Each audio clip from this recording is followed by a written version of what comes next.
He says, you could tell a tree by the fruit it bears. We know this. And so I came up with this line: the root of one's heart is revealed by the fruit of one's life. And so if you want to know if a person is a genuine believer, just look at their life. And my life really said otherwise.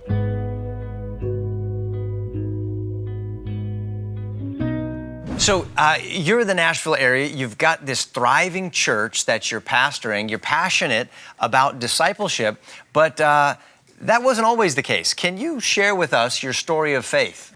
I haven't always been a pastor, obviously. I was raised in South Louisiana, right outside of New Orleans, and came up in a Catholic home, very religious Catholics, half Italian, so we went to church every Sunday. If we missed church on Sunday, went to confession on Saturday. And even back then, Kirk, I knew who God was, but I didn't have a personal relationship with him.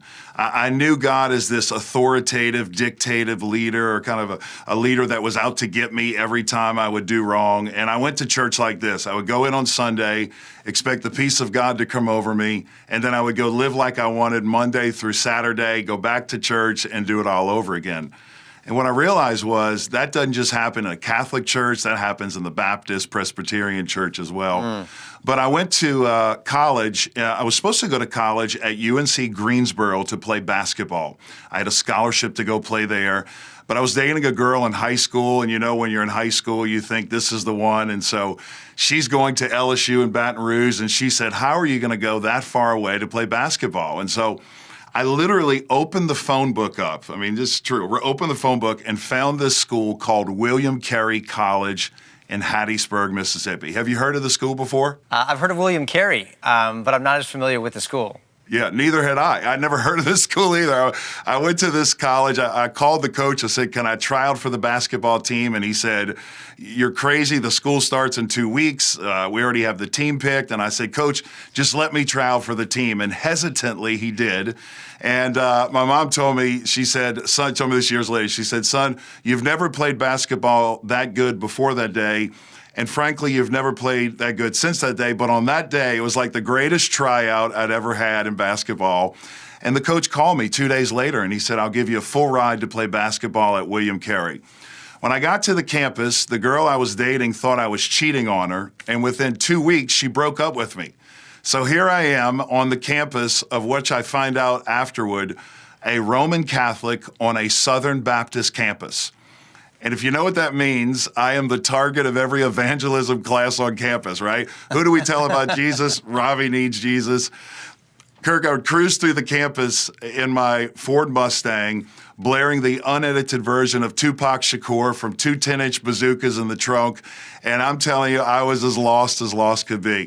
For the first year, they tried to convert me. And it was the second year, this is kind of a novel idea for some, but the second year, I befriended a guy named Jeremy Brown. And he did something different. He actually became my friend, right? I mean, he just befriended me, and we had the same likes. We both like basketball. We both like playing guitar. And he earned the right over the course of that year to share the gospel with me. And he shared the gospel, and he's like, man, if you died today, would you go to hell? And I said, yeah. And he said, how does that make you feel? And I said, not good. And so he said, pray with me this prayer.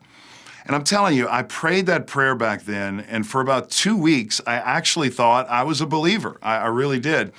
But over time, and people ask me, how do you know you weren't a believer back then? Here's how. Over time, my life reverted back to the way it was before. And Jesus is clear about this in the Bible. He says, you could tell a tree by the fruit it bears. We know this. And so I came up with this line: the root of one's heart is revealed by the fruit of one's life.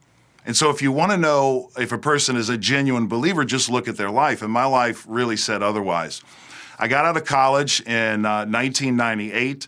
I started to train Brazilian Jiu-Jitsu. I wanted to be a professional MMA fighter. Now, Kirk, this is back in 98 when nobody made money. I was 6'6", 290 pounds. I'm at a bar restaurant one night, and a guy named Gino comes up to me, and he's like, hey, would you be interested in being the head bouncer of my club downtown New Orleans in the middle of Mardi Gras? I said, let me get this straight. You're going to pay me to fight? I'm in, right? I mean, this is the job of a lifetime for me. So I'm bouncing for like 3 months down there in the bar. It was the wildest 3 months of my life.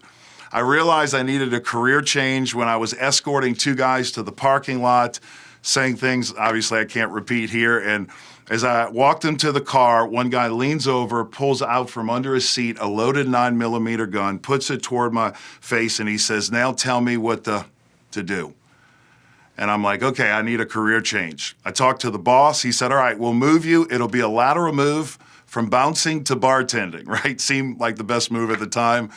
I was bartending for a season, and then this is when my entire life changed. November 22nd, 1999. I'm driving home from work. I'm going up the high rise of New Orleans. An 18-wheeler comes across 2 lanes of traffic, slams my car into the guardrail. I herniate 2 discs in my back, 2 discs in my neck, and I went to the doctor. I'm 22 years old, and I was an athlete, so I never took drugs before, never got high, and I went to the doctor in pain, legitimately, and this is how a lot of people get on drugs and alcohol or addiction. I went to the doctor, and they sent me home with 4 things: Oxycontin, Valium, Soma, and Percocet. And you know the story, right? I mean, within 2 months, 3 months, I'm addicted to pharmaceutical drugs. I can't work, I can't train anymore. I just want to get high. And so I was in a network marketing business in college at 19 and 20. So I needed to find a way to fulfill this insatiable desire to get high. And so I took the business acumen from the world and I brought that into the drug world. And I started an illegal import business. I started trafficking drugs from Mexico to Miami. I moved from pharmaceutical drugs to heroin and cocaine, Special K, which obviously is not a cereal, GHB, marijuana. And I'm not telling you any of this to impress you. I just want to impress upon you just how far the Lord brought me from back then. Times were really good. I mean, if you would have looked at me by the world standards, you would have said, man, you really have it all. I had a $50,000 Cadillac, brand new CTS, black on black, 20-inch Katana chrome rims. I had a $9,000 stereo system in the trunk. And by the world standards, I really thought I had everything. But when I would go to bed at night as an unbeliever, I knew there had to be something more than this. I really knew that in my heart. And so, long story, I robbed my own parents for $15,000. I had a $200 a day heroin and cocaine addiction, 2 rehab treatments. I come back from rehab, and I'm in my room.